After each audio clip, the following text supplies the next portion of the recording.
Fala aí, galera, tudo bem? Boa tarde, 2h29, dia 28 de 5 de 2020. Tô voltando aqui para gravar um vídeo para falar novamente sobre a minha EQM. Devido eu falar um pouco, falar demais até, eu vi alguns comentários de algumas pessoas falando: não, eu não aguentei ver até o final e tal, porque realmente eu falo muito mesmo. Nossa, quando eu começo a falar, igual agora, ó, só pra me explicar eu já tô falando muito. Então, gente, eu vou tentar dar uma encurtada para explicar qual que foi somente a minha passagem do EQM, tá bom? Durante o coma, tal, para explicar somente o que eu vi, o que eu vivi, tentar passar algumas sensações que eu tive naquele momento. Beleza? Então, assim, meu acidente foi no dia 17 de dezembro de 2014, tem 5 anos e 5 meses atrás, mas 5 anos, vai fazer 5 anos e 6 meses. E eu tive uma fratura de fêmur devido à fratura não ter sido fixada, o fêmur não ter sido fixado, a gordura saiu do pulmão, entrou na corrente sanguínea e alojou no pulmão. Saiu do fêmur, entrou na corrente sanguínea, alojou no pulmão e deu embolia pulmonar. Tal, induzido ao coma, tem uma marca aqui, ó, da tráqueo. Dá pra ver aqui, ó. E fiquei 26 dias em coma. Durante esses dias que eu fiquei em coma, eu tive algumas passagens nesse tempo, né? Nesse meio tempo. Então, assim, foi como se fosse... Eu sempre gosto de relatar como se fosse um videogame. O videogame normalmente tem fases, né? E vai passando fases e fases. Foi mais ou menos isso. Então, a primeira passagem, quando eu acordei, eu não sabia que eu tinha sofrido acidente. Não sabia, não lembrava de família, não lembrava de amigo, não lembrava de nada. E eu acordei como se eu estivesse num lugar muito escuro. Era como se fosse de madrugada à noite. Só que era um terreno gigantesco. Só tinha barro, lama. Fazia muito frio. E eu andava no meio daquele negócio, pisava, às vezes tinha até poça de lama. E eu fui andando e eu via pessoas assim no canto, gemendo, sofrendo, gente apanhando. Eu escutava barulho como se fosse gente apanhando, gritando. E eu andando ali naquele meio daquele pessoal falando: meu, o que tá acontecendo, né, meu? O que é isso que tá acontecendo? E eu andando, e conforme eu ia caminhando, sem entender cada vez mais o que tava se passando, porém eu tava ficando com muito medo daquilo, eu escutei uma voz vindo lá de trás e falou assim: aonde você pensa que você vai? E aí eu peguei e me assustei assim, olhei pra trás. A hora que eu olhei era como se fossem umas mulheres, uns homens, como se fossem umas bruxas, uns demônios mesmo, pra ser bem exato, são uns demônios. E eles falaram: onde que você vai? Não sei o que. Aí eu assustei, comecei a sair correndo. Engraçado, né? Hoje em dia eu sou evangélico, né? Não gosto de falar sobre religião, porque já fui praticante de todas. Já fui católico, já pratiquei a Umbanda, Candomblé, kardecista. Eu acho que assim, todo lugar que a gente vai tem seus pontos positivos e tem seus pontos negativos. Mas eu conheci a palavra que me trouxe a verdade para muitas coisas que eu vivi, né? E eu acabei entendendo que Jesus é o caminho, a verdade e a vida. Mas recapitulando, eu não estou afirmando, não estou querendo fazer com que você creia em algo, que você viva algo, que você perca a sua fé, não é nada disso. Tá longe de mim isso. Tanto porque uma vez eu escutei de um rapaz, eu sou taxista, eu escutei de um rapaz, ele falou assim pra mim: do mesmo jeito que um grão nunca vai entender o deserto, um pingo d'água nunca vai entender o oceano. E isso eu trouxe pra mim. Assim, a gente não tem que entender Deus, a gente não tem que buscar certezas, a gente tem que simplesmente andar da mesma forma que Jesus andou. É difícil, mas é isso que a gente tem que fazer. A gente tem que andar da mesma forma que Jesus andou e ponto. Religião não vai salvar, igreja, templo não vai salvar, você vai se salvar. Então, voltando, aí eu saí correndo tal, e nessa que eu fui correndo, eu comecei a pedir, falar: Deus, por favor, Deus, meu, me salva, me tira daqui. Eu sempre me meti em umas enrascadas, mesmo antes de afastado do evangelho. Eu clamava por Deus para que Deus me tirasse daquela situação, né? E assim, pela misericórdia dele, ele sempre foi na minha frente. Mesmo eu estando errado, mesmo eu não cumprindo as coisas que eu tinha que cumprir, ele sempre foi na minha frente. Então ele... Aí eu clamei e tal, dali eu caí num labirinto. E aí vinha a voz de lá, eu corria pra lá. Aí eu ia pra lá, vinha a voz de lá, eu corria pra lá. Eu tava assim, sabe? Eu se escutava e corria. Aí eu acordei como se fosse em um quarto que o teto era todo de vidro. E eu olhei assim no teto, ficava olhando e eu vi muitas pessoas ali, tive contato com muitas pessoas, só que eu não lembro de nada desse momento. Eu só lembro que eu levantei, olhei pro chão e no chão tinha como se fosse um quadrado, era um buraco preto. Eu sabia que se eu caísse dentro daquele buraco eu ia voltar lá para aquele lugar que eu tava, naquela escuridão, naquele frio, aquele lugar tenebroso. Aí eu ficava com muito medo de cair ali. Aí eu voltei, deitei e dormi. Acordei novamente em um outro lugar. Aí era como se fosse num quarto de hospital. Era teto branco, tava deitado numa maca, não tinha nada nas pernas, não tinha nada, mas eu não conseguia levantar. E aí depois de um certo tempo, entrou um rapaz, um senhor, assim, eu devia ter uns 65 anos, alto, magro, todo de branco, avental, uma prancheta na mão, e uma moça, uma oriental. Ela é oriental, né? Em torno assim de uns 50 anos, mais ou menos.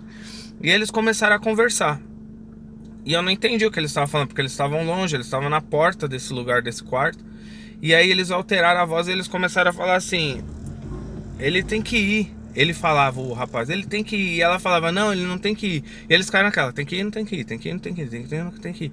E eu falei, tem que ir pra onde? Tem que ir, que eu não conseguia nem levantar dali. Quem dirá ir pra algum lugar. Aí ele pegou ela no braço e falou, ele tem que ir, ele vai agora. E tirou ela de dentro desse quarto. Nessa que ele tirou, eu escutei um barulho vindo do teto. E a hora que eu olhei pra cima, o teto, ele começou a rachar. E eu fiquei com muito medo, porque eu não conseguia levantar, não conseguia fazer nada. E aí o teto caiu. E nessa que ele caiu, que eu abri o olho, eu vi um monte de entulho em volta da maca onde eu tava deitado. Onde eu tava deitado não tinha nada, mas em volta da maca, um monte de pedaço de teto e tal. Com muito custo eu consegui levantar. Aí eu levantei e tal, falei, meu, preciso ir lá ver pra onde que eles foram. Essa que eu saí como se fosse na cidade, como o centro de São Paulo, pra quem conhece. Pra quem não conhece, são prédios antigos, muito antigos, né? Então assim, é um pessoal mais... Tem gente de tudo quanto é tipo, sempre da cidade tem tudo. Então eu cheguei, aí a hora que eu coloquei a cara assim lá pra fora, era a chama que saía de dentro do prédio, pedaço do prédio caindo, e o povo andando de um lado pro outro, correndo desesperado. Gente chorando, gritando e desesperado, sirene de ambulância, de bombeiro apagando fogo, polícia, carro batido. Eu olhava assim, eu falava, meu Deus do céu, o que é isso? Eu não tava entendendo nada. Aí eu falei, meu, preciso ir pro meio desse povo, porque eu sei lá, eu não sabia o que tava acontecendo. Aí eu fui. Nessa que eu comecei a andar, eu encontrei com um amigo. Ele é vivo, né? Ele é vivo. E eu tive alguns momentos, hoje em dia eu não tenho mais contato com ele, mas eu encontrei com ele. E ele vinha descendo. E era como se fosse uma rua íngreme. Não era muito, mas era pouquinha coisa, uma subidinha assim. Aí ele falava assim, meu, a gente tem que ir lá pra baixo. Eu falava, não, lá pra baixo não pode ir. Eu não sei explicar como, mas era como se fosse um videogame. Não podia ir lá pra baixo. Aí eu falei, não tem como ir lá pra baixo não, meu. A gente tem que subir. Aí ficamos nessa, aí ele aceitou que a gente tinha que subir. E era um dia, igual hoje tá sol. Como vocês podem ver, tá até refletindo aqui. Hoje tá sol, só que era um dia que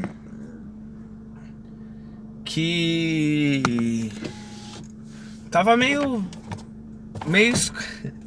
ai meu Deus, tava nublado, era um dia que tava mais ou menos nublado assim e tal. E aí não tava frio, mas sabe um dia nublado, ponto, tava um dia nublado, era um dia nublado. E aí eu peguei e a gente começou a subir, foi andando porque tinha que ir pra cima. E aí nessa que tinha que ir pra cima, a gente foi indo, andando, e eu sem entender, só vendo aquele desespero daquele povo correndo pra cima e pra baixo, falando, meu, que é isso? Que tá acontecendo? Aí a gente foi subindo, aí ele tava do meu lado esquerdo, eu na direita, né, andando aquele desespero sem entender. Nisso começou a fazer um círculo grande, uma sombra em volta de mim e dele, né? E aquela sombra foi aumentando, aumentando, aumentando, aumentando. E a hora que eu olhei pro céu, caiu um ônibus do céu. E ele ficou um palmo de cair no meu rosto e no rosto dele. Então eu fiquei completamente embaixo do ônibus, no meio do ônibus. E ele ficou metade dentro, metade fora. E aquele ônibus um palmo de cair do nosso rosto. E me matar, né? Aí eu peguei e falei assim, meu Deus, e agora? Aí foi me dada uma opção. Não sei como. Ah, como foi te dada essa opção? Não sei. Você foi me dada uma opção de que se eu trocasse de lugar com ele, ele ia vir pra onde eu tava, né? Eu ia pro canto, ele ia morrer e eu ia ficar vivo. O ônibus ia cair, ia pegar um pedaço do meu rosto, mas eu ia ficar vivo. Aí, tipo, eu não sabia, porque assim, tudo isso que eu vivi foi muito real. Foi muito real, porque assim, eu não lembro, sabe aquele negócio? Ah, não lembro o que comi ontem. Então, pois é, mas isso eu vivi e foi muito real. Sabe, coisas que eu já vivi aqui, assim, ó, noção, eu não lembro, mas isso eu lembro completamente de tudo. E a sensação, ela acaba sendo praticamente a mesma, porque foi terrível. E aí foi me dada a opção de que se eu trocasse de lugar com ele, ele ia morrer, né? E aí eu fiquei sem saber o que fazer. Aí foi a segunda vez dada a opção, ó, tal, e eu sem saber o que fazer. Nisso eu olhei pra fora do ônibus. Meu irmão, ele apareceu fora do ônibus. E ele falou assim, e aí, gordão, vai troca logo de lugar com ele, meu. Você quer morrer? Desse jeito aí você vai morrer. Troca logo de lugar com ele. E eu ficava olhando assim pra ele e tipo, não sabia o que fazer, porque o cara tava atrás de mim do ônibus. Eu tava ali e a decisão tinha que ser minha. Aí foi dada a terceira vez. Ou é agora ou nunca. Ou você troca, o ônibus cai. E ali embaixo daquele ônibus eu lembrei que esse rapaz, ele tem 2 filhos. Eu lembrei que assim, eu posso ter quem me ame, mas eu não tenho quem dependa diretamente de mim. Então eu falei, eu não vou trocar de lugar com ele. E aí eu não troquei de lugar com ele. Ele saiu debaixo do ônibus, eu fiquei esperando o ônibus cair, o ônibus não caiu. Quando eu olhei pro lado esquerdo, o ônibus, ele tava como se fosse um ferro. Ele tava tipo fazendo assim, ó. E aí eu vi uma chance. Eu falei, meu, essa é a hora de sair. Aí eu fui saindo. Quando eu saí completamente debaixo do ônibus, o ônibus, puff, caiu. E dali esse rapaz sumiu. Aí eu continuei subindo. Nessa que eu fui subindo, eu encontrei com uma menininha. Gente, tô coçando o nariz assim, mas é porque eu com ar-condicionado é um terror, meu. É rinite, isso não é coronavírus, é rinite, velho. E aí eu fui andando tal, e começou a vir uma menininha atrás de mim. Por onde eu andava, essa menininha andava atrás de mim. E eu ficava incomodado, porque eu devia ter em torno de uns 7 anos, mais ou menos, loirinha, do olho claro. Aí eu incomodei, olhei pra ela e falei assim, meu, onde que eu vou, você ficar indo atrás de mim? Ela falou assim, não, é que eu fui chamada pra cuidar de você. Eu falei, oxi, vai cuidar de mim como, velho? Desse tamanho? Aí eu falei pra ela assim, mas olha seu tamanho, você não cuida nem de você, como é que você vai cuidar de mim? Ela falou, fica tranquila, eu fui chamado pra cuidar de você. Aí eu falei, mas então qual que é o seu nome? Aí ela me falou o nome, e eu não lembrava o nome. Aí eu falei, quer ficar me seguindo? Continua me seguindo aí, beleza.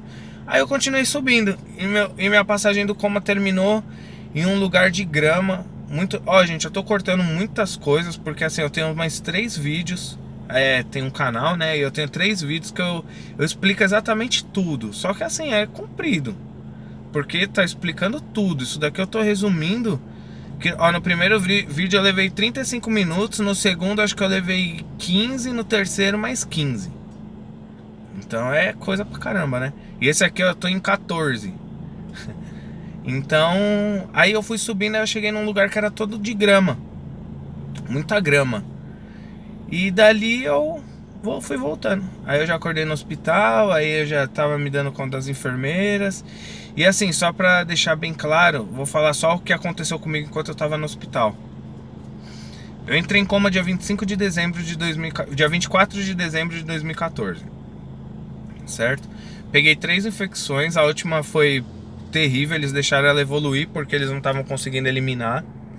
Aí deixaram a infecção evoluir. E aí eu passei por essa infecção. 17º dia que eu tava em coma, os médicos, eles tinham costume de fazer sempre depois da visita, após a visita, eles faziam uma reunião, né, com os meus pais para falar meu estado clínico, essas coisas. E aí eles esse 17º dia eles falaram assim pra minha mãe: ó, se tiver fé, creia, porque de 20 minutos a 2 horas ele entra em óbito. Meu pai já tava vendo o caixão, minha mãe tava desesperada, de um lado pro outro. Ela tem até uma passagem que quando ela tava lá na porta do hospital, ela escutou uma voz que falou pra ela: ajoelha e pede. Aí ela, tipo, porque você tem a notícia de que seu filho vai morrer, e você começa a escutar alguém dizendo ajoelha e pede, você fala: tô ficando doido mesmo, né? E aí ela falando: hoje tô doida. Aí ela escutou de novo: ajoelha e pede. Só que ela tinha certeza da voz que ela tava escutando. E ela falou assim: meu, não, olhou assim em volta. E esse é um risco da gente se preocupar com quem tá em volta da gente. E a gente não faz o que tem que fazer com medo do que os outros vão pensar, com vergonha do que os outros vão pensar. Mas assim, a partir do momento que a gente reconhece a Deus, a gente não tem que ter vergonha de nada mais, porque é Ele que pode tudo. Ele é o médico dos médicos. Então assim, ela falou: eu não vou ajoelhar. Na terceira vez, ela sentiu uma força no ombro que falou pra ela: eu mandei você ajoelhar e pedir.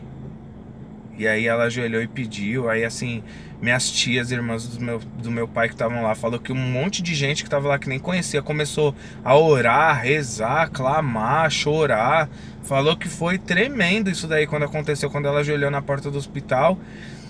Então, meu pai vendo o caixão, minha mãe ajoelhou na porta do hospital. E engraçado que chama a atenção, meu irmão, eles encerraram, eles falaram de 20 minutos a 2 horas. Liberaram a visita pra todo mundo se despedir. Meu irmão entrou no quarto. Nessa que ele deu um baile no pessoal que já tinha acabado, ele entrou no quarto, ele pegou na minha mão e ele falava assim: e aí, gordão, não vai abandonar a gente não, gordão. Bem próximo do que eu tava vendo fora do ônibus. Meus batimentos, eles estavam, acho que se eu não me engano, chegaram a 206. Meus batimentos, eu já tava a ponto de explodir. Meu pai falou que eu inchava assim, ó, que falou que nunca imaginou ver um negócio desse nem em filme. Então assim, eu tava prestes a morrer. E eu tenho certeza que eu tive uma oportunidade, porque independente dos erros que eu tive, Deus, ele não me chamou para ser perfeito, ele não te chamou para ser perfeito, e ele não tá preocupado com o seu pecado. Ele não tá preocupado com o meu pecado. Só que eu tava tão preocupado com o meu pecado que eu fiquei afastado da presença de Deus. Só que ele não se preocupou com isso. E ali ele me deu mais uma chance. Tenho certeza de que se eu tivesse trocado de lugar embaixo daquele ônibus com aquele rapaz, aquele ônibus tinha caído e eu tinha morrido, porque os médicos já tinham falado: ó, não tem mais jeito. Mas assim, Deus, ele dá oportunidade, ele avisa, ele vai colocar a gente em situações onde a gente vai precisar decidir entre o certo e o errado, e ele vai sondar o nosso coração. E é isso, o nosso coração é de onde saem as fontes de vida. Então, a gente... bom, agora eu vou começar a pregar, mas eu não vou fazer isso não. A gente tem que tomar muito cuidado e assim, a gente não tem que temer, porque só Deus salva. O médico já tinha decretado, todo mundo já tinha decretado, só que Deus falou que não vai, porque ali ele aceitou que eu sou o médico dos médicos. E naquele momento eu fiz uma escolha. E meu coração, fazendo aquela escolha, eu tenho certeza que ele estava ligado no céu. E minha passagem do coma foi mais ou menos essa. Aí nisso, meu irmão, dentro do quarto, quando ele viu meus batimentos, que ele falou assim: "Ih, gordão, não abandona a gente não". Naquele momento, ele começou a ver meus batimentos caírem. Cair. Estabilizou acho que em 80, 70 e pouco. E ele saiu gritando, correndo, falando pros médicos, pro pessoal. E os médicos falaram: "Oxe". Os médicos entraram e viram que realmente tinha estabilizado meus batimentos. E aí eles tiraram todo mundo, falando: "Meu, agora então a gente vai tentar fazer uma hemodiálise". Foi quando eu fiz 8 sessões de hemodiálise, passei e tô aqui. Então é isso, minha passagem do EQM foi mais ou menos essa. Se vocês quiserem ver ela mais completa, tem alguns vídeos que acho que tá EQM 1, 2 e 3, Milagre, agora eu esqueci o nome, eu não sei colocar na descrição, porque eu não mexo muito bem com isso, mas eu espero ter passado de uma forma clara e objetiva essa minha passagem, para que vocês saibam que, independente do que eu vivi, independente do que você esteja vivendo, você saiba que tem um Deus que está olhando por você, mesmo você errando, mesmo você sendo pecador, mesmo você tendo dúvidas. Ele te quer e ele quer trabalhar nos seus erros, ele quer trabalhar nas suas falhas. É ali onde ele vai fazer com que a glória dele seja manifestada e seja vista por todos os cantos. Amém? Deus abençoe vocês, meus irmãos. Boa tarde, eu vou embora porque eu tô gastando um combustível aqui parado aqui com o ar-condicionado.